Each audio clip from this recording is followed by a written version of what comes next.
I've always had an inflated ego, but have been able to tone it down over the last few years. I've learned not to brag nearly as much, but I can't help but feel like I'm a phenom. So how do you both say so humble, and is it worth it to ever acknowledge your excellence or superiority? There's nothing that I'm an expert at. Thinking that you're awesome can give off the vibes of insecurity.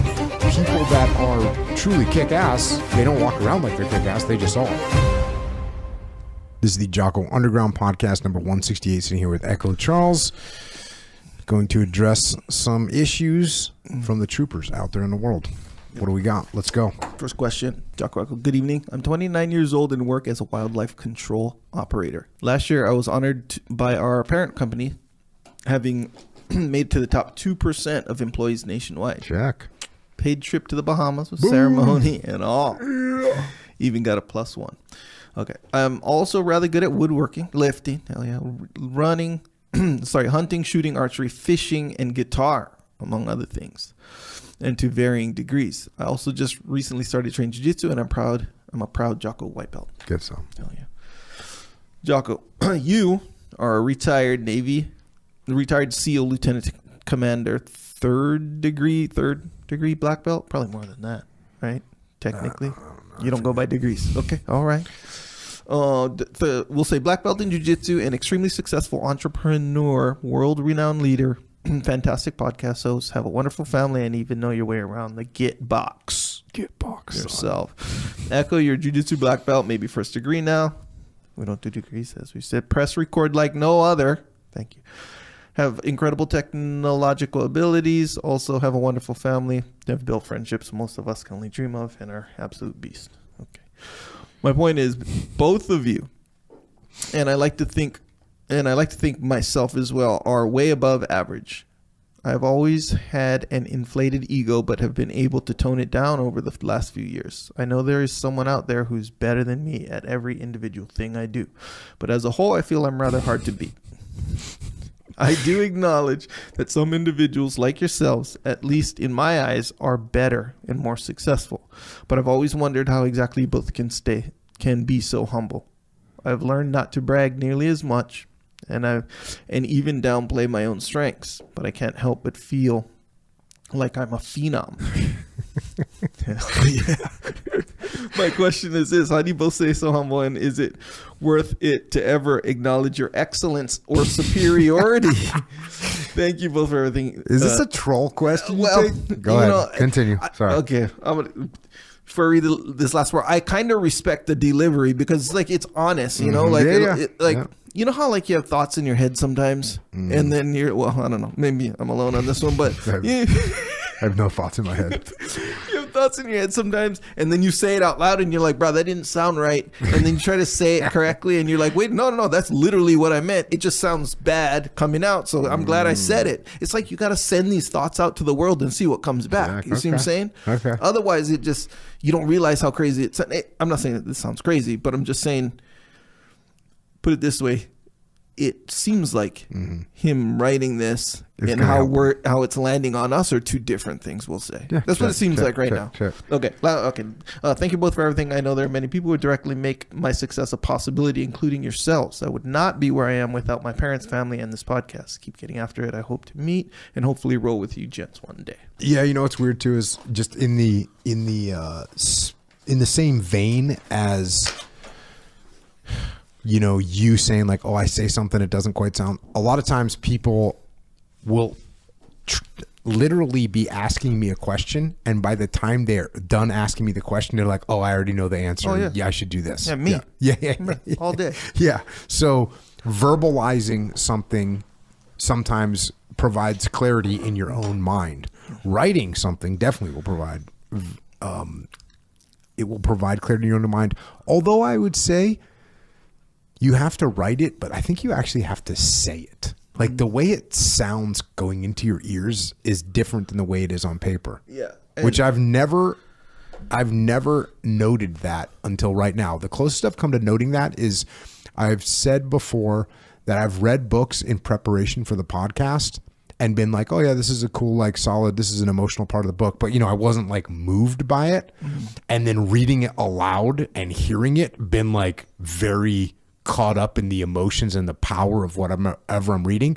So I believe that the verbalized word is stronger and lands with more weight than the written word.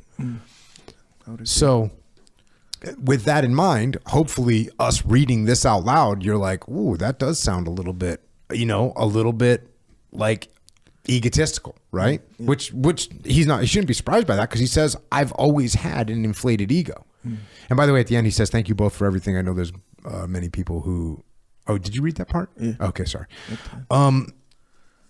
So when the question is like, how do I stay humble? For me, it's pretty easy to stay humble. I pretty much am not good at jiu-jitsu. I'm not good at guitar. I'm not good at running. I'm not that strong. I'm not really good at hunting. I'm not that good at building businesses. I'm not that good at surfing, and I'm not really that, like, there's nothing that I'm an expert at, right? And even just to put that in a very plain way, there's people that are better than me at everything that I just said, right? All these things that I care about, like I care about jiu-jitsu, I get my ass kicked all the time in jiu-jitsu. I care about guitar, I suck at guitar. I care about being fast, I'm slow. I care about lifting, I'm not strong. I care about hunting, but I'm not good at it. Like there's people that are just way better at all this stuff than I am. And I'm not like horrible at any of those things. Well, I'm pretty horrible at guitar, but I'm not that good. But even things that I might not be that bad at, I still wouldn't, to use the quote here, acknowledge my excellence or superiority, yeah. Because I think I know intuitively that the reason that I don't acknowledge my excellence or superiority is because I know that if I did that, then my mind would be no longer trying to improve, get better, and learn. And when you're not trying to improve, get better, and learn, then the perceived excellence and superiority would dissipate over time.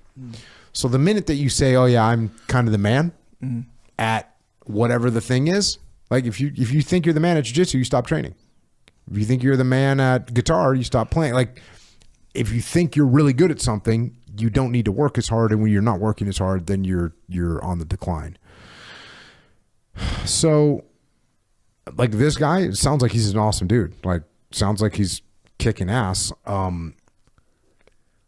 The problem is if you acknowledge your excellence and superiority, some of the awesome things that you're doing right now, you might stop doing. And you might feel like, I'm good. I don't need to do this anymore. The other thing here is thinking that you're awesome can give off the vibes of insecurity, which is, I know it's a weird dichotomy, sort of like polar opposites. But look, as a dude, I'm just saying, as a 29-year-old dude, you don't want to appear insecure, right? Well, if you walk around with a feeling of superiority, the way that comes across to many people is it comes across as you're insecure about yourself because you're flexing. You're walking around like I'm kick-ass. And when people walk around like they're kick-ass, it seems like they're insecure to me. People that are truly kick-ass, they don't walk around like they're kick-ass. They just are. And they have vibes like, oh, that guy seems pretty humble and mellow. And I bet he could kick ass. And he seems like a kick-ass dude. You know what I'm saying? Yeah. I don't, there's a bunch of, I'm trying to think of like a good example in a show of like someone that's just insecure, but they're acting hard, for lack of a better word.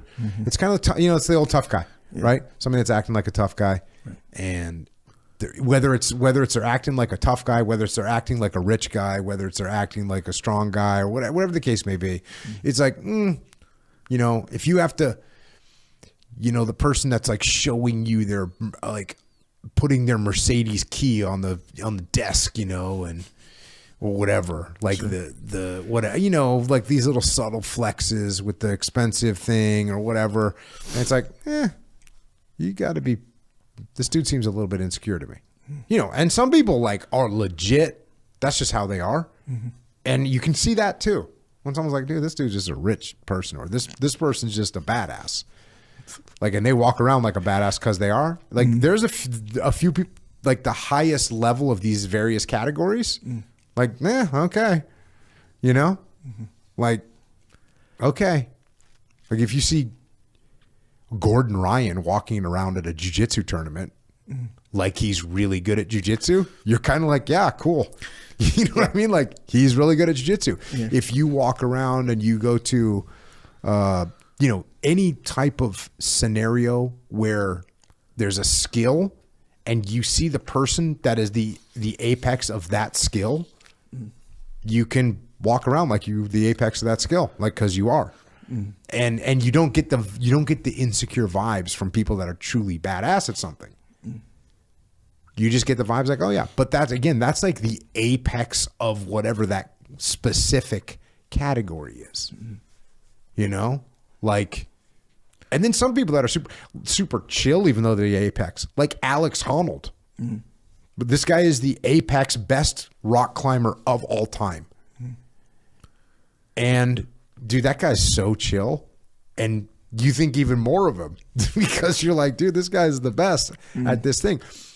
And he just, you know, but that's that to me, that's, you need to be like either Alex Honnold or someone directly in his orbit before you can walk around like you're a badass rock climber. Everybody else should be more chill.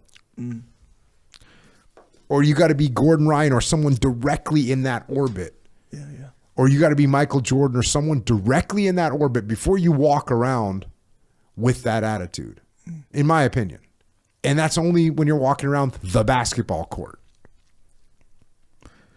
You look like you got a look on your face like I'm catching you off guard. No. The more you're talking about, the more like I'm like, yeah, that's true. But then there's like this other part. So like, okay, go back to Gordon Ryan, for example. So I don't know Gordon Ryan. I met him one time in 2018 or 18, and I went and trained at Henzo's. Okay. And it was like, did you train with him? No. Okay. But it was in the same class. It was like Gordon Ryan, Jake Shields was there, Tom DeBlas was there. I trained with Tom. Donaher was teaching. It was like the class. Yeah. And GSP was there. Were you filming for Metamorph or something like that? I was at the muster. Oh, damn. And I went and trained. Remember, we were there for a week. We filmed with Harley Flanagan. Yeah. Anyway, so I went over there and trained. And so Gordon Ryan, I was a new guy. Well, you know, I'm the new guy. I'm not part of the group. I was Henzo's like friend or whatever. And so everyone's like, oh yeah, they're saying hi. And Gordon Ryan was like, oh, hi. Like, nice. See what? And here's the thing. Like, I get it. I'm like, okay, in jiu-jitsu, this is a real thing, whether people want to admit it or not. When a guy with like muscles comes in, they're like fresh meat. It's like, who can tap out the muscle guy? I've dealt with that the whole time because whatever, I lift weights all the time. So, but not here. This was a very secure room of people. Yeah. They didn't need to act like no tough guys. Negative. Nope, not at all. Big guys, small guys. Some guys were bigger than me. Some guys were small. Nobody cared. Gordon Ryan, this was before he became super famous. He was already well known. He was super nice. He made it a point to say hi and bye, like when we're leaving and stuff. So it's like, all these like famous guys, GSP or whatever, but they're still so nice to me, a stranger, by the way. Yeah. You know, some dude coming in with muscles, like what the hell, you know, kind of a thing. That's usually, or that could be the case. It wasn't like that. So it's like, but then now you contrast that with his attitude at the tournaments or on the video or whatever. No, actually, I wasn't saying that he had a specific type of attitude. I said if he was to be like, hey, I'm awesome at this thing, you'd be like, well, yeah, you are. Right. And you, if you're a person that is the apex of a genre of activity, and that one person or two people or three people acts a certain way, you can be like, yeah, you know what? I get it. Michael Jordan, right? Like he's the best player at that time. He comes on the court. He can be like, yo, I'm the best. Caitlin Clark. You know who that is? She's a female basketball player, but she's just annihilating right now. Like no one can stop her. Right. So But I'm not saying any of these people walk around. Okay, I guess you could say, okay, Michael Jordan walked around like that. Like when he came on the basketball court, you're like, hey. Right. But I he's feel a badass. like, and here was the point of the whole thing. I think that in their context of competition, where there is a hierarchy, and you got to say, this is a competition where you, not only do you compete in your sport, but you're competing for that dominant position in the hierarchy. Everything, whether you're playing or not. See what I'm saying? Like most like high level like competitors will say that, where it's like you got to establish, you got to come in with that confidence. You got to do. So when it's time for the competition atmosphere, they're going to turn it on 100%. And yes, there will be a whole thing of superiority, the whole thing, but not in life. Yeah, so it's like, yes. and like how you said from the beginning, it's like there's still an big element, by the way, of humility that comes along with them. See what I'm saying? So they're not like, I'm a better person than this person, unless it's part of some show, like Conor McGregor or something like this. But they don't come walking around necessarily saying like, I'm superior to this person in life or anything like that. It has directly only to do with the competition. That's sort of it. Everything else is irrelevant, essentially. That's what it feels like. So yes, it's true, but it feels like, I can't read this guy's mind, the guy asking the question. It feels like he's asking something else. So what do you think he's asking? He Just says, my life. question is this. How do you both stay so humble? Is it ever worth it to acknowledge your excellence and superiority? So I think I tried to answer that. Yeah. Which is, I think if you were to acknowledge your excellence and superiority, first of all, that is a claim that is not a good claim to make. Right. I really just don't think it is. Because it's... by the way, I don't feel excellence and superiority. I don't feel, hey, do I feel excellence in some aspects of my world? Yeah, but I don't feel superior. That's a big difference. That's excellence is like, hey, I'm good at this thing and I worked hard to get there. Okay, cool. I'm pretty good at it. I'm pretty good at kimuras. Like in jiu-jitsu, I'm like, I have pretty excellent guillotines. Sure. That's probably I might only be excellent at guillotines and chimeras. Like, you know what I mean? Like as far as just raw excellence. Raw excellence, yeah. Like in jiu-jitsu, that's it, dude. Like I'm not, there's a whole bunch of things that I'm like pretty good at, not too good at, suck at. Like there's a whole bunch of things. Right. So acknowledging excellence or superiority, broadly speaking, I think would indicate a little bit of a closed mind about where you actually are in the world. Yeah. And yeah. Because if you're that good at stuff, then you should be totally dominant in this field. And if you're not, then okay, you got work to do. So you said something very specific there where you said dominant and whether it be in this field or not. So I feel like this is in the spirit of analyzing what all this means. Feels like he's saying in life. That's what he's saying. Because it's like, look at all these fun skills that I have, essentially. And hunting, shooting, lifting, woodworking, archery, got into jiu-jitsu, like the whole deal. Like just as a person, I'm freaking superior. I'm a superior human being, like in life. That's the vibe. I can't read his mind or whatever. And I actually understand what he's saying. So, it's like he kind of feels like he's sort of winning in life. But so I think the reason it doesn't check out, at the end of the day, when you consider like humility in general, is because, Brad, you're not competing with everyone in life. But like, if you're talking about Michael Jordan, freaking Gordon Ryan, whatever, they are competing with someone in a very specific thing. Where now, if Gordon Ryan or Conor McGregor, will say, because he was kind of the king of being that arrogant kind of guy, but it was only in MMA. He wasn't going around saying, I'm better than you, cashier person. I'm better. He wasn't that guy. And if he was, no one would like that guy. Sure. So I'm saying, and this is why. Because in life, you're not competing with people. In life. Like, hey, I'm competing with you, Jocko, how good my life is compared to you. Because then we'd have to go, we don't even know what the game is. Exactly right. It's not like that. Because who's winning? Somebody that makes $500,000 a year, works really hard, and has a Mercedes, and has a house up in the mountains on a ski mountain, and goes skiing for 2 weeks, and has, goes to the restaurant every night. Is that person winning? Or is the person who makes $38,000 a year doing some online advertising from their van and they ski 180 days a year? Or jiu-jitsu, or surf, or rock climb, or play guitar. Or have a family. You know, like millions of people. Yes. There's just no way to measure. There's no competition in life, right? And not to mention that, which is the biggest point, which is there's no specific goal in life. Yeah. So how can there be any competition? So that being said, we know that. We already know that. Yeah. And this dawned on me freaking yesterday, actually, when I was walking. It was when I was walking. A guy pulled up at the stoplight and he peeled out. Mm-hmm. When the light turned green, peeled out. Guy looked kind of hostile or whatever. Mm-hmm. And I remember thinking to myself, why did he do that right there? Like, why did he just peel out all aggressively? He didn't have to do that. Mm-hmm. Maybe he was in a hurry. I don't know. But the look on his face was like, he was kind of flexing his car and this whatever. So you start to think, like, who's he competing with right there? Because the person behind him just pulled out normally. Mm-hmm. And the rest of the people on the side that went straight because he turned left or whatever, everyone went straight. They just went normally. Soccer mom went. Freaking some dude going to work just went. You see what I'm saying? So it's like, bro, who's that guy competing against? Like, why did he do that? See what I'm saying? But we do that all the time. Yeah. See what I'm saying? There's a billion little flexes. That, right? Yeah, exactly. Yeah. So it's like, and here's the thing: when you do it, and when people see it, it becomes kind of like, that air of superiority in one way or another that just doesn't fit in the context. Is, bro, we're living life over here. Good, bro, you're doing archery. Good, you're lifting. Hell yeah. But, bro, you what are you going to do? Go to the store, go to the checkout and be like, oh, I can deadlift more than this guy. Bro, nobody cares, bro.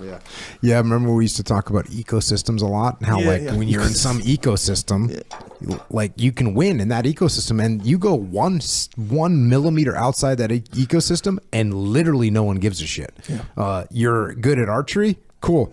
There's people that don't even when they think archery, they think of Robin Hood. They'll be like, "What? People use bow and arrows? Like, still? What are you talking about?"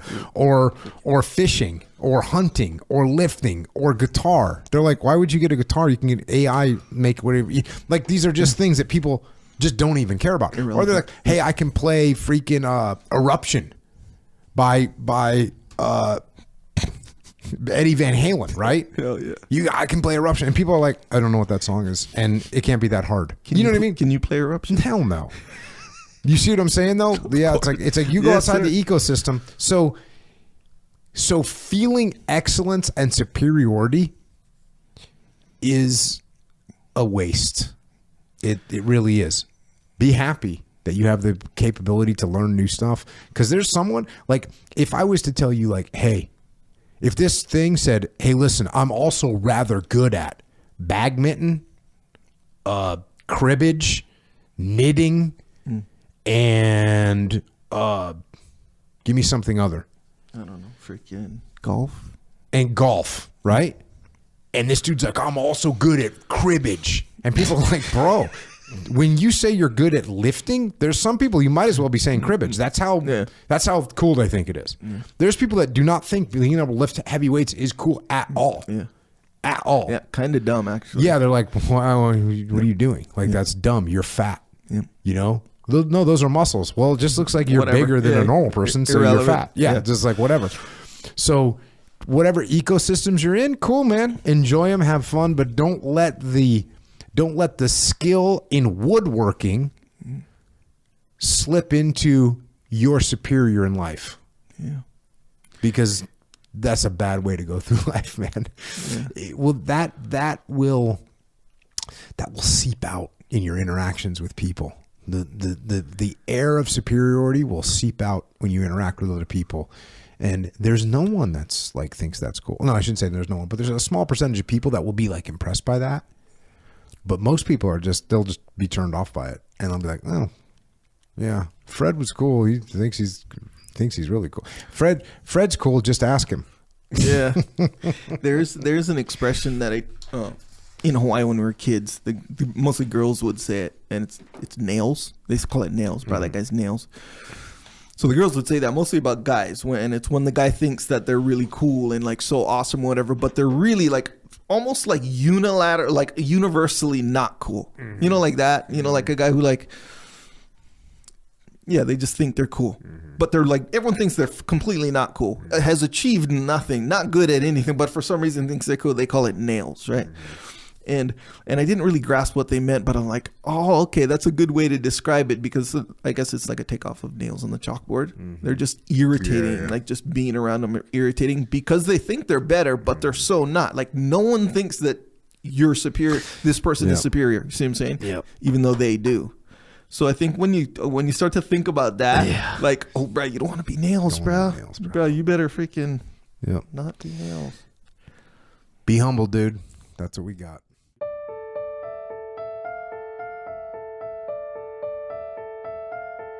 That is a little excerpt of what we are doing on the Jocko Underground podcast. So if you want to continue to listen, go to jockounderground.com and subscribe. And we're doing this to mitigate our reliance on external platforms so we are not subject to their control. And we're doing it so we can give you more control, more interaction, more direct connections, better communications with us, strengthen this legion of troopers that are in the game with us. So thank you. It's jockounderground.com. It costs $8.18 a month. And if you can't afford to support us, we can still support you. Just email assistance@jockounderground.com and we'll get you taken care of. Until then, we will see you mobilized underground.